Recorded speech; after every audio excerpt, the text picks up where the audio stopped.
저는 오늘 가족을 버렸습니다. 아니, 정확히는 제 인생을 선택했습니다. 가족이니까 참아야 한다고요? 며느리니까 희생해야 한다고요? 아니었습니다. 희생은 사랑이 아니었어요. 무조건 참는 게 가족을 지키는 길도 아니었죠. 오늘부터 제 이야기를 들려드릴게요. 어떻게 제가 가족이라는 이름의 감옥에서 벗어났는지, 어떻게 다시 제 인생의 주인이 됐는지요. 이 이야기가 여러분께 작은 용기가 되길 바랍니다. 그럼 시작하겠습니다. 그때는 정말 평온했습니다. 아니, 평온하다고 믿고 있었죠.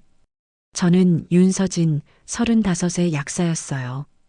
이 작은 소도시에서 약국을 운영한 지 5년째 되던 해였습니다. 매일 아침 9시에 약국 셔터를 올리면 가장 먼저 박순자 할머니가 오셨죠. 고혈압 약을 받으러 한 달에 한 번씩 오신다고 하셨지만 사실은 이야기 상대가 필요하신 거였어요. 할머니는 늘 제 손을 꼭 잡으시며 고맙다는 말씀을 하셨습니다. 약사님 덕분에 이 동네가 산다고 혼자 사시는 게 외롭지 않다고 그러셨죠. 그 말을 들을 때마다 가슴 한쪽이 따뜻해졌어요. 아, 내가 이 일을 제대로 하고 있구나. 그런 생각이 들었거든요. 그 시절 약국은 제 자부심이었습니다. 하얀 가운을 입고 약을 조제할 때, 환자분들이 저를 믿고 찾아올 때, 저는 정말 뿌듯했어요. 이 약국이 단순한 일터가 아니라 제 인생 그 자체라고 느꼈죠. 집에 돌아오면 남편 민수가 소파에 앉아 있었습니다. 늘 그 자리에, 늘 그 모습으로요. 취업 준비를 한다고 했지만 실상은 그냥 빈둥거리는 거였죠. 하지만 저는 뭐라 하지 않았어요. 민수는 원래 성격이 순했거든요. 목소리 한번 높이는 법 없이 늘 제 말에 고개를 끄덕이는 남편이었습니다. 시어머니도 처음엔 좋으셨어요. 결혼 초에는 제 손을 잡으시며 우리 며느리 참 잘 만났다고, 우리 민수가 복이 많다고 그러셨죠. 동네 사람들한테도 자랑하셨습니다. 우리 며느리가 약사라고, 약국도 잘 된다고요. 그때는 몰랐어요. 그 칭찬 뒤에 숨은 계산을요. 어느 날 밤이었습니다. 잠이 안 와서 뒤척이다가 문득 아버지 생각이 났어요. 약국 개업식 날 아버지가 제 손을 꼭 잡으시던 그 순간이 떠올랐죠. 아버지는 떨리는 목소리로 말씀하셨습니다. 서진아, 이 약국만은 꼭 내 손으로 지켜라. 아버지 평생이 여기 들어갔다. 그 말씀이 무슨 뜻인지 그때는 정확히 몰랐어요. 아버지가 평생 모으신 돈으로 약국을 차려주셨다는 건 알았지만 왜 그렇게까지 당부하셨는지는 이해하지 못했죠. 그냥 아버지의 사랑이라고만 생각했습니다. 약국 간판에 불이 켜질 때마다 저는 생각했어요. 이 불빛이 환자분들에게 희망이 되었으면 좋겠다고, 저도 아버지처럼 누군가에게 든든한 버팀목이 되고 싶다고요. 그렇게 저는 매일을 살았습니다. 아침에 약국 문을 열고 환자분들을 만나고 저녁에 집으로 돌아오는 평범한 일상이었죠. 남편은 여전히 집에 있었고 시어머니는 가끔 들러 며느리 자랑을 늘어놓으셨습니다. 평온했어요. 정말로요. 하지만 그 평온함은 얇은 얼음 위를 걷는 것과 같았습니다. 언제 깨질지 모르는, 금방이라도 무너질 것 같은 그런 위태로운 평화였죠. 그때 저는 몰랐습니다. 남편이 밤늦게 들어올 때마다 옷에 배어 있던 그 낯선 냄새가 무엇인지, 시어머니가 약국 얘기를 할 때마다 반짝이던 그 눈빛이 무슨 의미인지요. 아버지의 그 말씀이 단순한 당부가 아니라 경고였다는 것도 저는 한참 뒤에야 알게 되었습니다. 그 평온한 일상 속에 이미 그림자가 드리워져 있었던 거죠. 저는 보지 못했을 뿐이에요. 변화는 아주 작은 것에서 시작됐습니다. 남편이 밤늦게 들어오기 시작한 건 그해 가을부터였어요. 처음엔 친구들 만나고 온다고 했죠. 저도 의심하지 않았습니다. 남편은 원래 친구들이 많았거든요. 그런데 이상했어요. 돌아올 때마다 옷에서 담배 냄새가 심하게 났습니다. 남편은 담배를 피우지 않는 사람인데 말이죠. 그리고 어딘가 지쳐 보였어요. 눈빛이 흐릿하고 손이 미세하게 떨렸습니다. 물어봤죠. 어디 갔다 왔냐고, 괜찮냐고요. 남편은 그저 피곤하다며 방으로 들어가 버렸습니다. 그날 밤 잠을 이룰 수가 없었어요. 뭔가 잘못되고 있다는 느낌이 계속 들었거든요. 새벽에 화장실을 가려다가 거실에 놓인 남편 재킷을 봤습니다. 평소 같으면 그냥 지나쳤을 거예요. 하지만 그날따라 묘하게 신경이 쓰였죠. 주머니를 뒤적였습니다. 손에 뭔가 만져졌어요. 작은 명함이었죠. 불을 켜고 확인하는 순간 온몸이 얼어붙었습니다. 로얄 게임장. 뒷면에는 휘갈겨 쓴 숫자들이 빼곡했습니다. 설마 도박장 같은 곳은 아니겠죠? 아침이 됐습니다. 남편은 아무렇지 않은 척 밥을 먹고 있었어요. 저는 명함을 식탁에 던졌습니다. 찰칵 플라스틱 명함이 식탁에 부딪히는 소리가 유난히 크게 들렸죠. 남편의 얼굴이 하얗게 질렸어요. 그리고는 변명을 늘어놓기 시작했습니다. 친구들이 억지로 끌고 갔다고, 자기도 어쩔 수 없었다고요. 이번 한 번만 하면 돈을 딸 수 있다고, 그럼 취업 자금도 마련할 수 있다고 했죠. 저는 믿을 수가 없었어요. 도박으로 돈을 번다고요? 그게 말이 된다고 생각한 건가요? 목소리를 높였습니다. 당장 끊으라고, 다시는 그런 곳 가지 말라고요. 남편은 고개를 숙이고 미안하다고만 했습니다. 정말 미안하다고, 다시는 안 그러겠다고요. 그 모습을 보니까 마음이 약해졌어요. 남편은 원래 순한 사람이었거든요. 한 번쯤은 실수할 수 있다고 저도 그렇게 생각하고 싶었습니다. 하지만 문제는 거기서 끝나지 않았어요. 며칠 후 시어머니가 집에 오셨습니다. 평소보다 표정이 심각했죠. 무슨 일인가 싶어서 차를 내드렸는데 시어머니는 제 손을 잡으셨어요. 그리고는 이미 다 알고 있다고 하셨습니다.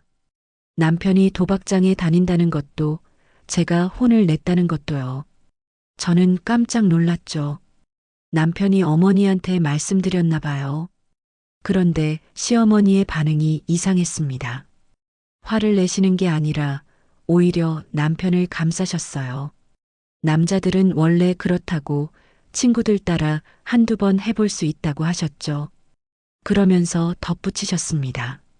며느리인 내가 좀 이해해줘야 한다고, 너무 다그치면 남편이 더 삐뚤어진다고요.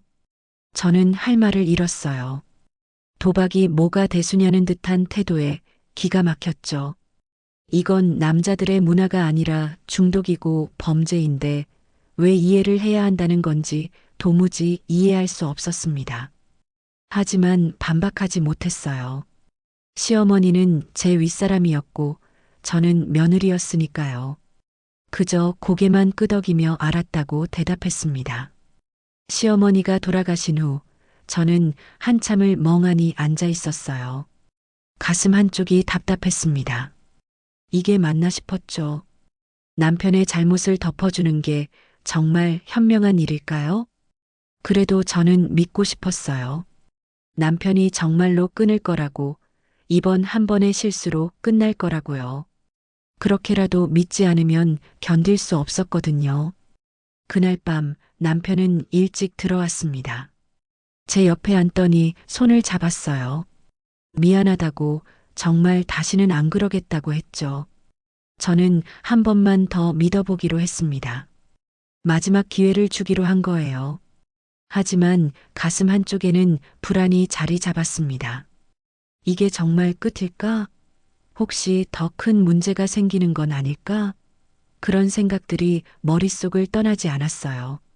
그 불안은 예감이었습니다. 아주 정확한 예감이었죠. 일주일 후 집 앞으로 낯선 전화가 걸려왔습니다. 처음 들어보는 목소리였어요. 그 목소리가 뭐라고 했는지 저는 지금도 생생하게 기억합니다. 당신 남편, 우리한테 빚이 있습니다. 빨리 갚아야 할 거예요. 그제야 깨달았죠. 이건 시작에 불과했다는 걸요. 전화벨 소리가 집안을 울렸습니다. 그날 오후 약국 문을 닫고 집에 막 도착했을 때였어요. 낯선 번호였죠. 평소 같으면 받지 않았을 겁니다. 하지만 왠지 모를 불안감에 전화를 받았어요. 수화기 너머로 들려온 건 차갑고 낮은 남자 목소리였습니다. 윤서진 씨 맞으시죠? 당신 남편, 우리한테 빚이 있습니다. 원금이랑 이자 합쳐서 3,500만 원이에요. 빨리 갚는 게 좋을 겁니다. 머릿속이 하얘졌어요. 3,500? 3,500만 원이라고요? 손에 들고 있던 가방이 바닥에 떨어졌습니다. 다리에 힘이 풀려서 그 자리에 주저앉았죠. 숨이 막혔어요. 이게 현실인가 싶었습니다. 전화를 끊자마자 남편을 찾았습니다. 방 안에 있었어요. 언제나처럼 소파에 누워서 텔레비전을 보고 있었죠. 그 태평한 모습을 보니까 분노가 치밀어 올랐습니다. 소리를 질렀어요. 이게 무슨 일이냐고, 3,500만 원이 뭐냐고요. 남편은 깜짝 놀라 벌떡 일어났습니다. 그리고는 변명을 늘어놓기 시작했죠. 처음엔 조금만 빌렸다고 했습니다. 딱 한 번만 크게 따면 다 갚을 수 있을 거라고 생각했대요. 근데 잃었다고, 그래서 본전 찾으려고 다시 빌렸다고 했습니다. 그렇게 반복하다 보니 이렇게 된 거라고요. 제정신인가 싶었어요. 도박으로 빚을 갚는다고요? 그게 말이 됩니까? 남편은 무릎을 꿇었습니다. 울면서 빌었어요. 미안하다고, 정말 미안하다고요. 자기가 잘못했다고, 이제 끊겠다고 했습니다. 하지만 저는 더 이상 그 말을 믿을 수 없었어요. 이미 두 번째였거든요. 끊겠다더니 다시 했잖아요.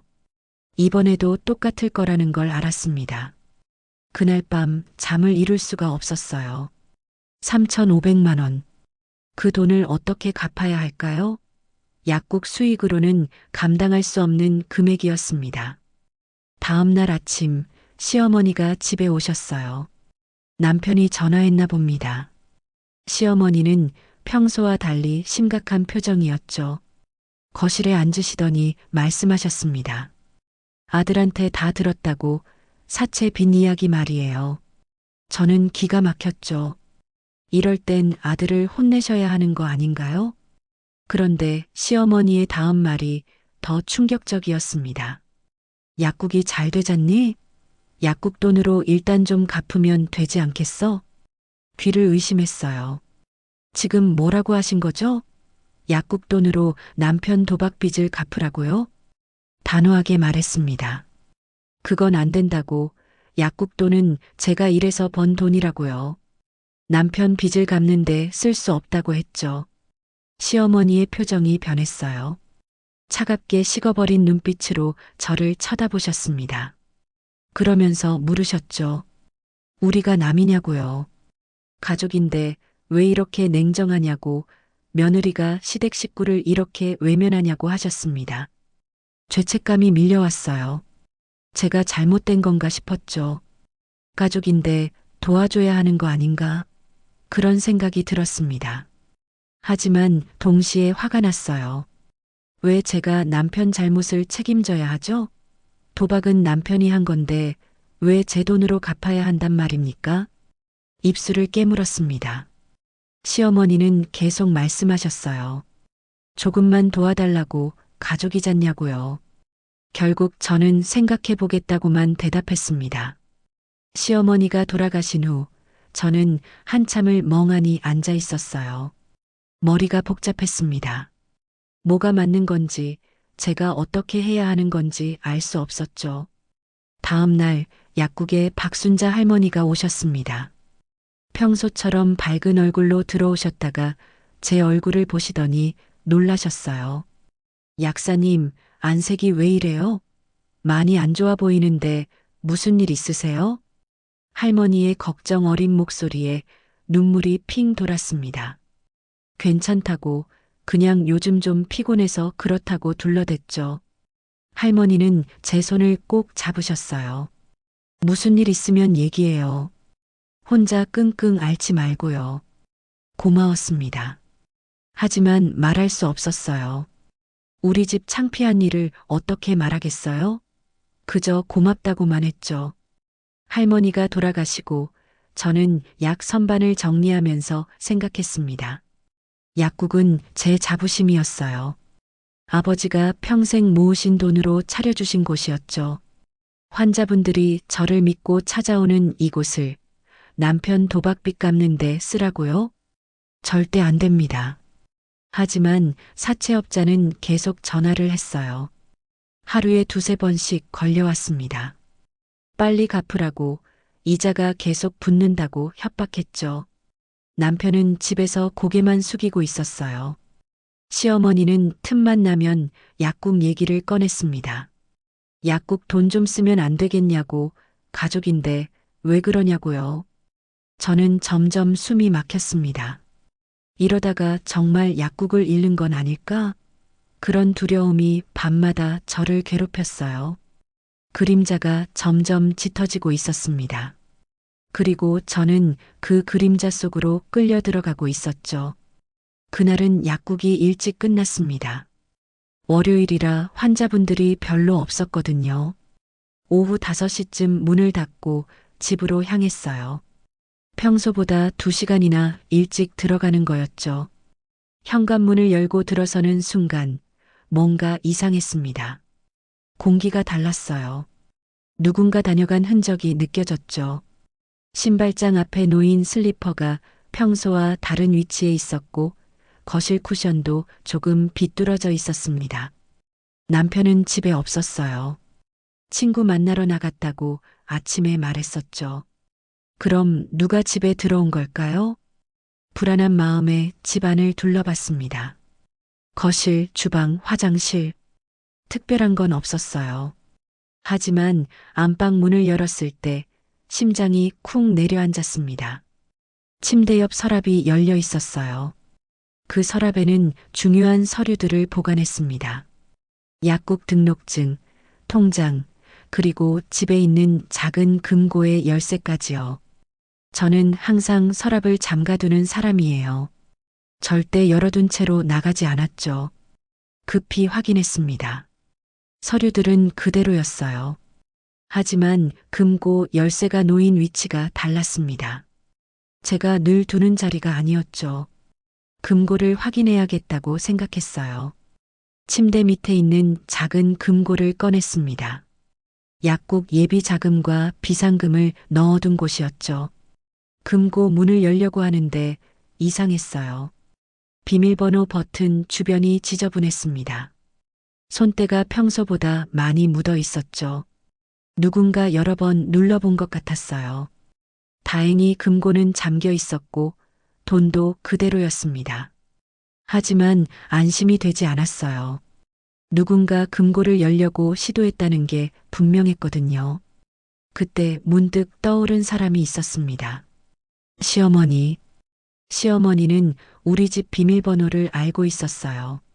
결혼 초에 남편이 알려드렸거든요. 급한 일 있을 때 들어오시라고요.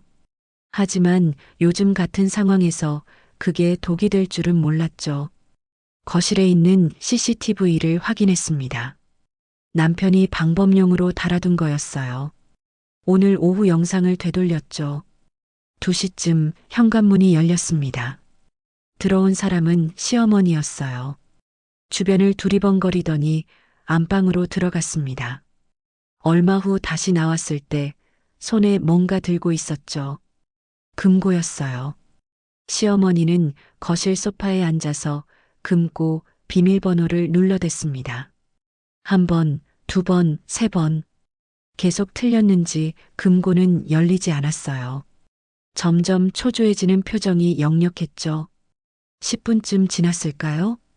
시어머니는 결국 포기하고 일어났습니다. 금고를 다시 안방으로 가져가더니 서둘러 집을 나갔어요. 저는 한동안 화면을 멍하니 바라봤습니다. 믿을 수가 없었어요. 시어머니가 우리 집에 몰래 들어와서 제 금고를 열려고 했다고요? 이건 도둑질 아닌가요? 손이 부들부들 떨렸습니다. 분노와 배신감이 동시에 밀려왔죠. 어떻게 이럴 수 있을까요? 며느리 집에 몰래 들어와서 돈을 훔치려고요? 당장 시어머니한테 전화했습니다. 집에 계신다고 했어요. 저는 외투를 집어들고 시댁으로 향했습니다. 시댁에 도착하자마자 소리쳤어요. 어머니, 이게 무슨 짓이냐고요. 어떻게 우리 집에 몰래 들어올 수 있느냐고 따졌습니다. 시어머니는 순간 당황하셨어요. 하지만 곧 태도를 바꾸셨죠. 오히려 화를 내기 시작하셨습니다. 뭐, 내가 뭘 어쨌다는 거야? CCTV를 봤다고 했어요. 어머니가 우리 집에 들어와서 금고를 열려고 한 거 다 찍혔다고, 이게 도둑질 아니냐고 소리쳤죠. 그러자 시어머니의 목소리가 더 커졌습니다. 며느리가 시어머니를 도둑 취급하냐고, 이게 무슨 버릇없는 짓이냐고 하셨어요. 내가 뭘 잘못했다고 이렇게 따지냐고 역정을 내셨죠. 저는 어이가 없었습니다. 잘못한 건 시어머니인데 왜 제가 버릇없다는 소리를 들어야 하죠? 그때 남편이 들어왔어요. 무슨 일이냐고 물었습니다. 저는 상황을 설명했죠. 어머니가 우리 집에 몰래 들어와서 금고를 열려고 했다고, 이게 말이 되냐고요. 남편의 반응은 더 가관이었습니다. 그냥 넘어가. 엄마도 급하셨나 보지. 뭐라고요? 지금 이게 넘어갈 일이라고요? 남편은 제 어깨를 붙잡고 말했어요. 엄마 입장도 이해해보라고. 아들비 때문에 마음이 급하셨을 거라고요. 그러니까 너무 따지지 말라고 했습니다. 저는 남편의 손을 뿌리쳤어요. 이해하라고요? 도둑질을 이해하라고요? 하지만 남편은 계속 어머니 편을 들었습니다. 시어머니도 옆에서 계속 소리를 지르셨죠. 며느리 주제에 시어머니한테 대드냐고, 이 집안에 들어온 게 누구 덕인 줄 아냐고요. 더 이상 참을 수 없었어요. 저는 그 집을 뛰쳐나왔습니다. 차에 올라타서 한참을 울었어요. 눈물이 멈추지 않았습니다. 배신감이 너무 컸거든요. 시어머니한테 배신당한 것도 억울한데 남편마저 저를 외면했어요. 집으로 돌아왔습니다. 텅 빈 집이었어요. 남편은 시댁에 남아 있었죠. 그날 밤부터 며칠간 혼자였습니다. 남편은 돌아오지 않았어요. 전화도 문자도 없었습니다. 잠을 이룰 수가 없었어요. 천장을 바라보며 생각했습니다. 이 사람들은 정말 가족일까? 저를 가족으로 생각하는 걸까?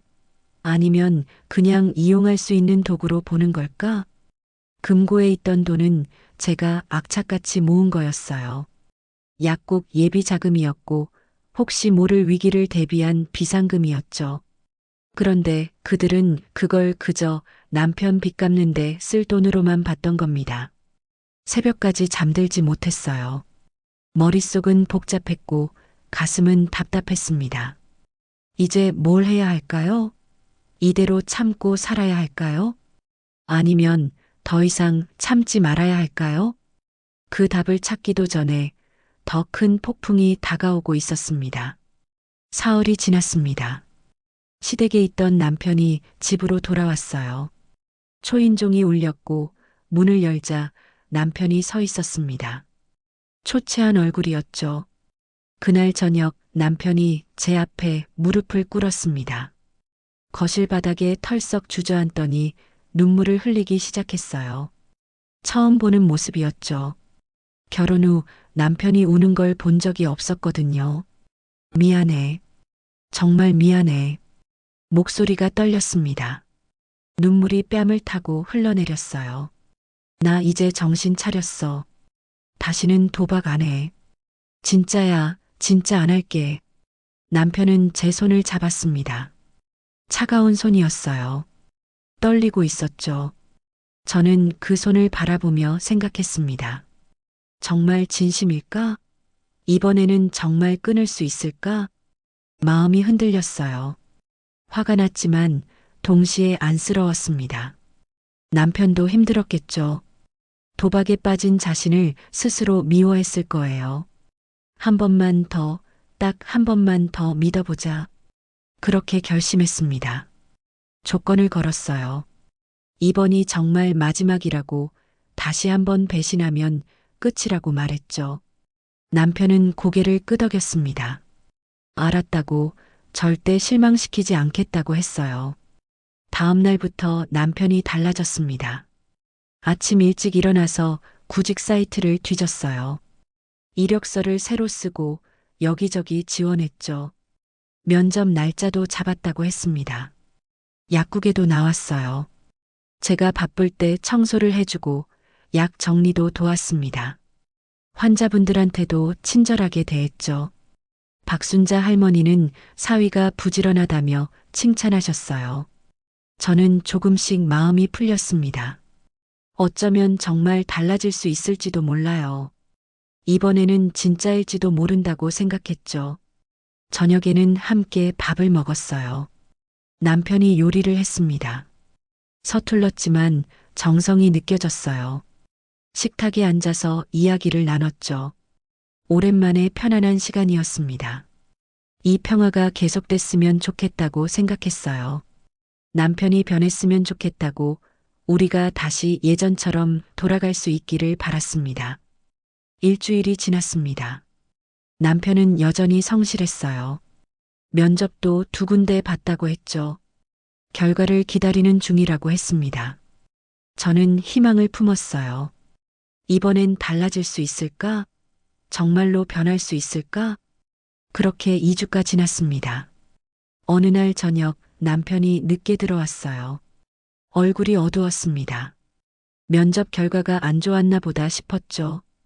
괜찮다고, 다른데 또 지원하면 된다고 위로했습니다.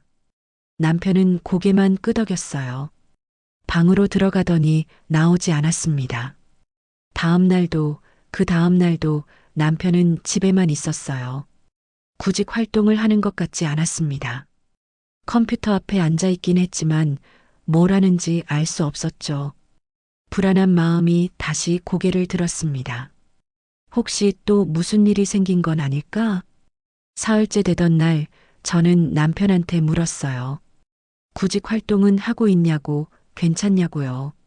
남편은 짜증스럽게 대답했습니다. 하고 있다고, 그만 좀 물어보라고요. 그 태도가 낯설었어요. 지난 2주 동안의 남편이 아니었죠. 뭔가 잘못되고 있다는 느낌이 들었습니다. 그날 밤 남편은 또 늦게 들어왔습니다. 담배 냄새가 났어요. 그리고 눈빛이 흐릿했죠. 예전에 도박장 다닐 때와 똑같았습니다. 심장이 철렁 내려앉았어요. 설마 또? 다음 날 아침 낯선 번호로 전화가 걸려왔습니다. 받자마자 들린 건 차갑고 위협적인 목소리였어요. 당신 남편 또 빌렸어요. 원래 빚은 이자 붙어서 4천만 원 넘었고 이번에 5천만 원 더 빌렸습니다. 합치면 거의 억이에요. 거의 억. 전화기를 떨어뜨렸습니다. 다리에 힘이 풀렸어요. 바닥에 주저앉았죠. 3,500만 원도 안 갚았는데 또 5천만 원을 빌렸다고요? 이자까지 합치면 정말 억 가까운 돈이었습니다. 남편을 찾았어요. 방 안에 있었습니다. 소파에 누워서 멍하니 천장만 바라보고 있었죠. 소리를 질렀습니다. 또 했냐고, 또 도박을 했냐고요. 남편은 대답하지 않았어요. 그저 눈을 감았습니다. 답답했어요. 미칠 것 같았습니다. 2주 동안의 노력은 뭐였을까요? 그 진심 같던 눈물은 뭐였고 성실하게 일하던 모습은 뭐였을까요? 다 거짓이었던 건가요? 아니면 진짜 참으려고 했는데 실패한 건가요? 어느 쪽이든 상관없었어요. 결과는 똑같았으니까요. 남편은 다시 도박을 했고 빚은 더 늘었습니다. 앉아서 한참을 울었습니다. 눈물이 마를 때까지 울었어요. 가슴이 찢어지는 것 같았습니다. 믿었는데, 정말 믿었는데, 이번엔 다를 거라고 생각했는데, 저는 바보였어요. 남편을 믿은 게 바보였죠. 도박 중독자가 스스로 끊을 수 있다고 생각한 게 어리석었습니다. 그날 밤 남편이 다가왔어요. 또 미안하다고 했습니다. 정말 미안하다고, 자기도 어쩔 수 없었다고요. 하지만 저는 더 이상 듣고 싶지 않았어요. 그 말이 너무 지겨웠습니다. 미안하다는 말로 뭐가 해결됩니까? 빚이 사라지나요? 제 상처가 아무나요? 남편을 밀쳤습니다. 나가라고, 보기 싫다고 소리쳤죠? 남편은 문을 닫고 나갔어요. 혼자 남았습니다.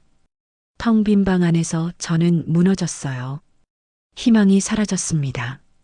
남편이 변할 거라는 기대, 우리가 다시 행복할 수 있다는 믿음. 모두 산산조각 났죠. 이제 뭘 해야 할까요? 이대로 계속 당하고 살아야 할까요? 아니면 이제 정말로 끝을 내야 할까요? 그 답은 이미 정해져 있었습니다. 다만 제가 인정하기 싫었을 뿐이에요.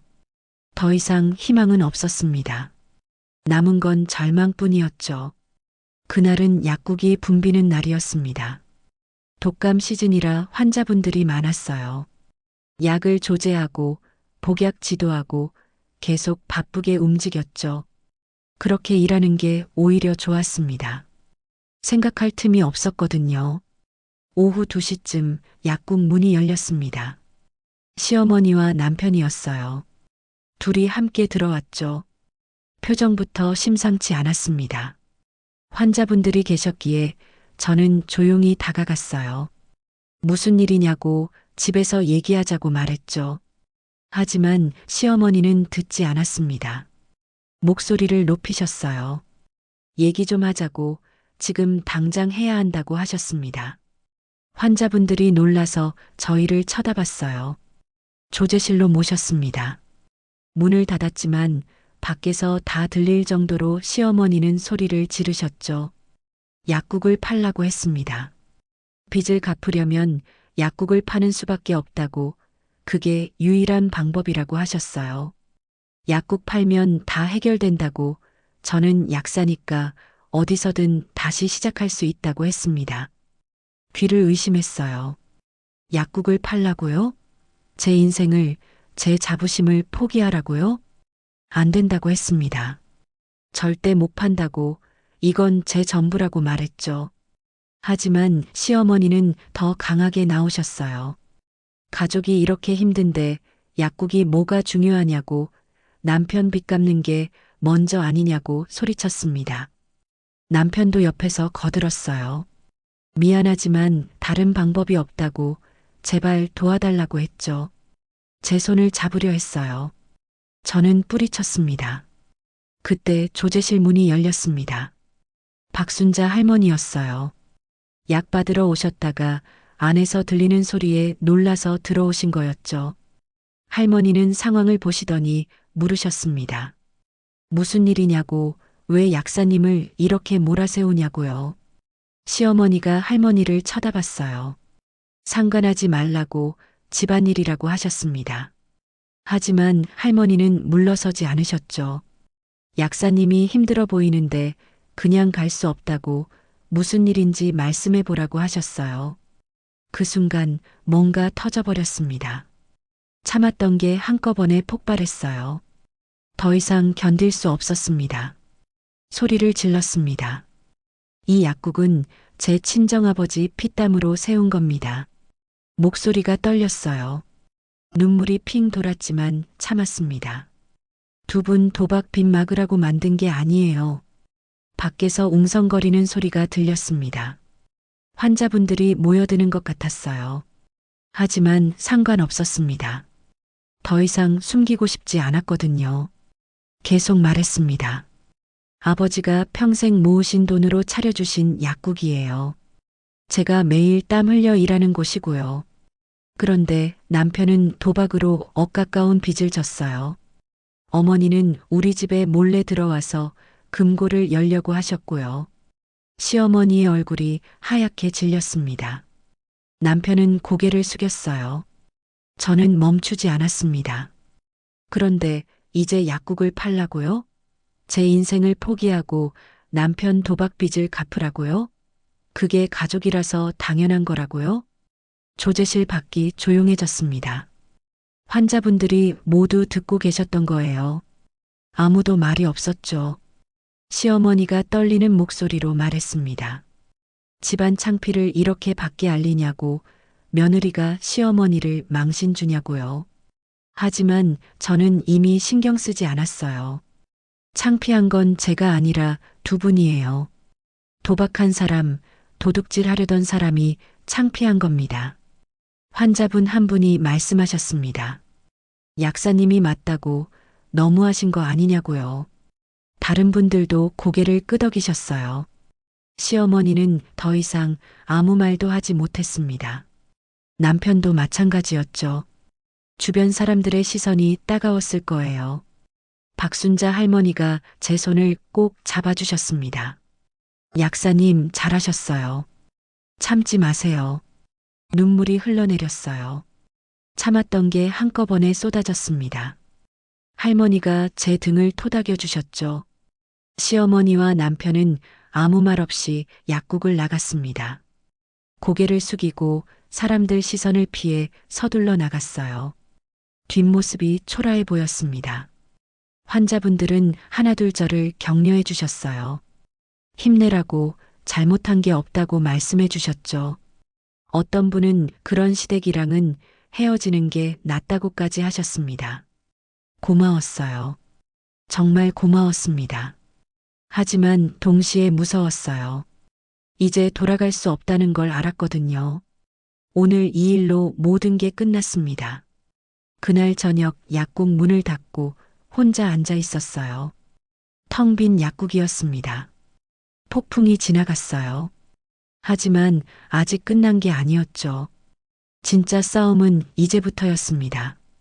남편과의 관계, 시댁과의 관계, 모두 정리해야 했어요. 그리고 저는 혼자 남게 될 거였습니다. 하지만 괜찮았어요. 혼자라도 괜찮았습니다. 이제는 제 인생을 살 거니까요. 더 이상 누구의 희생양이 아니라 제 삶의 주인으로 살아갈 거였습니다. 약국 불을 끄고 집으로 향했어요. 무거운 발걸음이었지만 어깨는 조금 가벼워진 것 같았습니다. 진실을 말했어요. 더 이상 숨기지 않았죠. 그게 제가 할 수 있는 첫 번째 용기였습니다. 그날 밤 남편이 집으로 돌아왔습니다. 문을 열고 들어서는 발소리가 들렸어요. 무거운 발걸음이었죠. 거실로 나가니 남편이 서 있었습니다. 눈이 퉁퉁 부어 있었어요. 제 앞에 또 무릎을 꿇었습니다. 한 번만 더 기회를 달라고 했어요.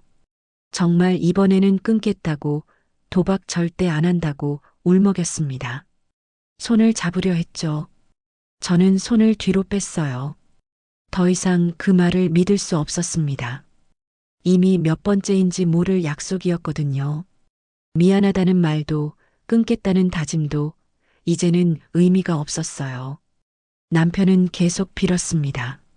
제발 한 번만 더 봐달라고, 자기를 버리지 말라고요. 눈물을 흘렸죠. 하지만 제 마음은 이미 식어버렸습니다. 안 된다고 말했어요. 이제 끝이라고, 더 이상은 함께할 수 없다고 했습니다. 남편은 고개를 저었어요. 싫다고, 헤어질 수 없다고 소리쳤죠. 하지만 저는 돌아섰습니다. 방으로 들어가서 문을 닫았어요. 밖에서 남편이 울부짖는 소리가 들렸지만 열어주지 않았습니다. 그날 밤부터 남편은 매일 매달렸어요. 아침마다 방문 앞에서 빌었고 저녁이면 또 무릎을 꿇었습니다. 하지만 저는 대답하지 않았죠. 그저 약국에 가고 일하고 집에 돌아오는 일만 반복했어요. 결별을 결심했지만 마음이 편하지는 않았습니다. 밤마다 불안이 찾아왔어요. 천장을 보며 생각했죠. 내가 너무 냉정한 걸까? 가족인데 이렇게 버려도 되는 걸까? 혼자 약국을 지킬 수 있을까 하는 두려움도 있었어요. 지금까지는 남편이라도 있었지만 이제는 정말 혼자가 되는 거였죠. 외롭지 않을까? 힘들지 않을까? 그런 생각들이 머릿속을 맴돌았습니다. 잠을 이룰 수 없었어요. 사흘째 되던 날 누군가 집에 찾아왔습니다. 아버지였어요. 문을 열자 아버지가 서 계셨습니다. 수척한 제 얼굴을 보시더니 아무 말 없이 저를 안아주셨어요. 그 품에서 저는 무너졌습니다. 울었어요. 한참을 울었습니다. 참았던 게 터져 나왔죠. 아버지는 제 등을 토닥이며 아무 말씀도 하지 않으셨어요. 그저 안아주셨습니다. 한참 후 저는 모든 걸 말씀드렸어요. 남편의 도박, 시어머니의 금고 사건, 억 가까운 빚, 그리고 약국을 팔라던 요구까지요. 아버지는 말없이 들으셨습니다. 표정이 점점 굳어졌죠. 그때 초인종이 울렸습니다. 시어머니와 남편이었어요. 둘이 함께 찾아온 거였죠. 아버지를 보시더니 시어머니가 말씀하셨습니다. 사돈 어른, 우리 좀 도와주셔야 한다고요. 아버지는 대답하지 않으셨어요. 그저 저를 뒤로 물리시고 앞으로 나서셨습니다. 시어머니가 계속 말했습니다. 빚을 갚아야 한다고, 약국을 팔면 해결된다고, 며느리를 설득해달라고 하셨죠. 남편도 거들었어요. 장인어른, 제발 도와달라고요. 아버지의 목소리가 낮게 깔렸습니다. 내 딸 도박 빚 갚으라고 시집 보낸 게 아닙니다. 시어머니가 당황하셨어요. 뭐라고 말하려다 멈췄죠. 아버지는 계속 말씀하셨습니다. 평생 모은 돈으로 약국 차려준 건 내 딸이 행복하라고 그런 겁니다. 사위 도박 빚 갚으라고 딸 인생 망치라고 준 게 아니에요. 목소리에 힘이 실렸어요. 아버지는 떨리지 않았습니다. 당장 나가십시오. 다시는 내 딸 괴롭히지 마세요. 시어머니가 항변하려 했습니다. 하지만 아버지의 눈빛을 보시더니 입을 다무셨어요. 남편도 고개를 숙였죠. 아버지는 문을 활짝 열어두셨습니다. 나가라는 뜻이었어요. 시어머니와 남편은 더 이상 버티지 못했습니다. 고개 숙인 채 집을 나갔어요. 뒷모습이 작아 보였습니다. 문을 닫으시고 아버지는 저를 보셨어요. 서진아, 내 잘못이 아니다. 너는 잘못한 게 하나도 없어. 눈물이 쏟아졌습니다. 아버지의 말 한마디 한마디가 가슴에 박혔어요. 내가 세운 약국이다. 내가 지켜야 한다. 아무도 빼앗을 수 없어. 고개를 끄덕였습니다. 그렇다고 지킬 거라고 대답했어요. 아버지는 제 어깨를 꼭 잡아주셨습니다. 그리고 천천히 말씀하셨죠. 혼자여도 괜찮다. 혼자가 두렵다면 아버지가 있다. 언제든 내가 내 뒤에 있을 거야. 그 말에 힘이 났어요. 아버지가 계시다는 것만으로도 충분했습니다. 아버지가 돌아가신 후 저는 한참을 창밖을 바라봤습니다. 아버지의 뒷모습이 떠올랐어요. 시댁 사람들 앞에서 당당히 서서 저를 지켜주시던 그 모습이요. 평생 무뚝뚝하셨던 아버지가 그렇게 강하게 저를 감싸주셨습니다. 눈물이 또 났어요. 하지만 이번에는 슬픈 눈물이 아니었습니다. 감사한 눈물이었죠. 그날 밤 비로소 잠을 잘 수 있었어요. 불안은 사라졌습니다. 내가 냉정한 게 아니라는 걸, 혼자여도 괜찮다는 걸 알았거든요. 아버지가 계시고 저를 응원하는 사람들이 있었어요. 다음 날 아침 이혼 서류를 꺼냈습니다. 망설이지 않았어요. 펜을 들고 제 이름을 적었습니다. 또박또박 떨림 없이 썼죠. 남편한테 서류를 건넸어요. 남편은 멍하니 서류를 바라봤습니다. 하지만 이의를 제기하지 않았죠. 그저 고개를 숙이고 도장을 찍었어요. 끝났습니다. 결혼 생활이 끝났어요. 시댁과의 인연도 끝났습니다. 이제 저는 다시 윤서진으로 돌아가는 거였죠. 슬프지 않았어요. 오히려 홀가분했습니다. 짐을 싸는 남편을 보며 생각했어요. 이제는 정말 혼자구나. 하지만 두렵지 않았습니다. 아버지 말씀이 떠올랐거든요.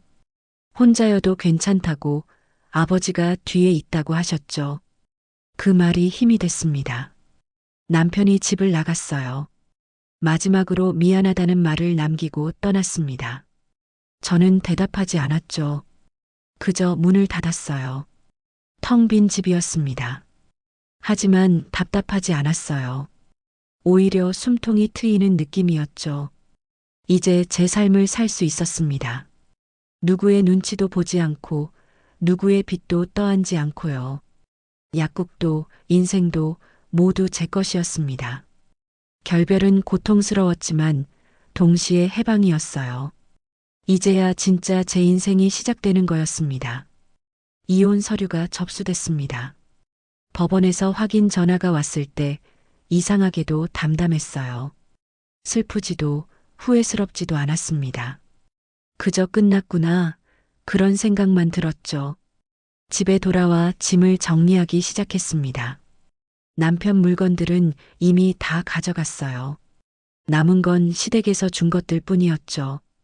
결혼 예물, 명절 때 받은 그릇들, 시어머니가 사주셨던 이불. 하나씩 박스에 담았습니다. 감정이 실리지 않았어요. 그냥 물건일 뿐이었습니다.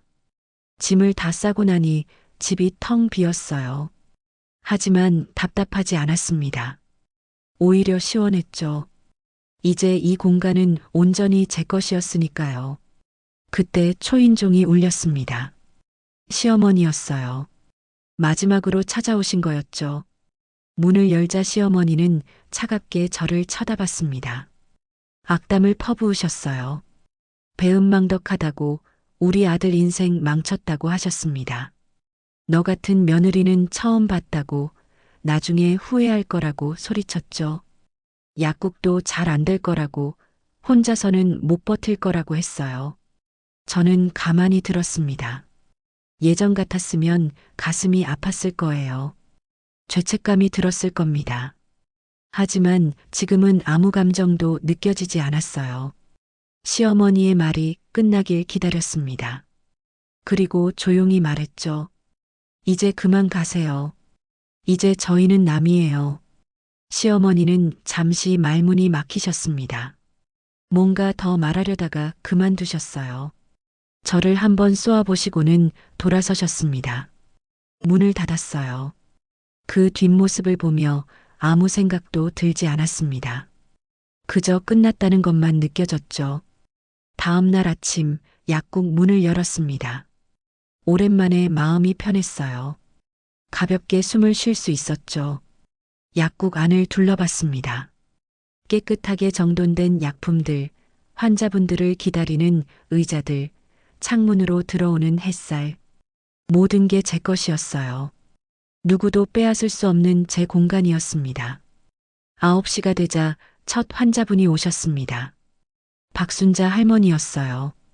문을 열고 들어오시더니 제 얼굴을 보셨습니다.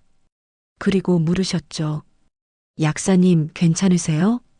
고개를 끄덕였어요. 괜찮다고, 이제 괜찮다고 대답했습니다. 할머니는 안도하신 듯 웃으셨어요. 잘했어요. 정말 잘하셨어요. 그 말이 가슴에 와닿았습니다. 할머니는 제 손을 꼭 잡아주셨죠. 힘내세요. 우리가 있잖아요. 눈시울이 뜨거워졌어요. 하지만 울지 않았습니다. 그저 고맙다고, 정말 고맙다고 말했죠. 그날 하루 종일 환자분들이 찾아왔습니다. 평소보다 많았어요. 소문을 들으신 분들이 일부러 오신 거였죠. 걱정하는 분들도 계셨고 격려해 주시는 분들도 계셨어요. 한 분은 이렇게 말씀하셨습니다. 약사님처럼 용감한 사람 처음 봤어요. 우리 딸도 약사님처럼 살았으면 좋겠어요. 또 다른 분은 이렇게 말씀하셨죠. 이 약국 오래오래 해주세요. 우리가 계속 올게요. 마음이 따뜻해졌어요. 혼자가 아니구나. 그런 생각이 들었습니다. 저를 응원하는 사람들이 이렇게 많았어요. 저녁 6시 마지막 환자분을 배웅하고 문을 닫았습니다. 하루가 끝났어요. 피곤했지만 뿌듯했습니다. 오늘도 제 일을 해냈으니까요. 약국 간판을 올려다 봤습니다. 서진 약국? 아버지가 지어주신 이름이었어요. 제 이름을 걸고 차린 약국이었죠. 스위치를 올리자 간판에 불이 켜졌습니다. 환하게 빛났어요. 어둠 속에서 불빛이 반짝였습니다. 그 불빛을 보며 생각했습니다. 나는 더 이상 누군가의 희생양이 아니다. 가슴 속에서 다짐이 올라왔어요. 이 삶은 내가 지킨다. 약국도 인생도 모두 제가 지킬 겁니다. 누구에게도 빼앗기지 않을 거예요. 혼자여도 괜찮았습니다. 아버지가 계셨고 저를 응원하는 사람들이 있었으니까요. 약국 문을 잠그고 돌아섰습니다. 발걸음이 가벼웠어요. 어깨도 펴졌죠. 예전처럼 고개를 숙이고 걷지 않았습니다. 당당하게 걸었어요. 제 삶을 사는 사람답게요. 뒤돌아보지 않았습니다. 과거는 이미 지나갔어요. 중요한 건 앞으로 펼쳐질 내일이었죠. 하늘을 올려다봤습니다. 별이 떠 있었어요. 반짝이는 별들이 저를 응원하는 것 같았습니다. 걸음을 옮겼어요. 집으로 향하는 길이었지만 동시에 새로운 시작으로 가는 길이었죠. 윤서진, 35의 약사. 이제야 진짜 제 인생이 시작됐습니다. 누구의 아내도 누구의 며느리도 아닌 그냥 저로 사는 인생이요. 그게 두렵지 않았어요. 오히려 설렜습니다. 앞으로 어떤 일이 펼쳐질지, 어떤 사람들을 만날지, 어떤 하루하루를 살아갈지 모두 제가 정하는 겁니다. 제가 선택하는 거예요. 그 자유가 좋았습니다. 멀리서 약국 간판 불빛이 보였어요. 여전히 환하게 빛나고 있었습니다. 저 불빛처럼 살 거예요. 어둠 속에서도 빛나는 사람으로요. 누군가에게 희망이 되는 사람, 스스로 당당한 사람. 그렇게 살아갈 겁니다. 이제 시작입니다. 윤서진의 진짜 인생이요. 여러분, 저는 오랜 시간 제 삶을 살지 못했습니다. 누군가의 아내로, 며느리로 그저 주어진 역할만 해왔죠. 제 꿈도, 제 자존심도 모두 뒤로 미뤄뒀어요. 가족이니까 참아야 한다고 그게 당연한 거라고 믿었습니다. 하지만 깨달았어요. 희생은 사랑이 아니라는 걸요. 무조건 참는 게 가족을 지키는 길이 아니라는 것도요. 제 인생은 제 것입니다. 누구도 빼앗을 수 없고 누구에게도 내줄 수 없는 거예요. 그리고 알게 됐어요. 진짜 가족은, 진짜 사랑하는 사람들은 곁에 남는다는 걸요. 이제 저는 제 불빛으로 살아갑니다. 누구의 그림자가 아닌 제 빛으로요. 제 이야기 끝까지 들어주셔서 감사해요.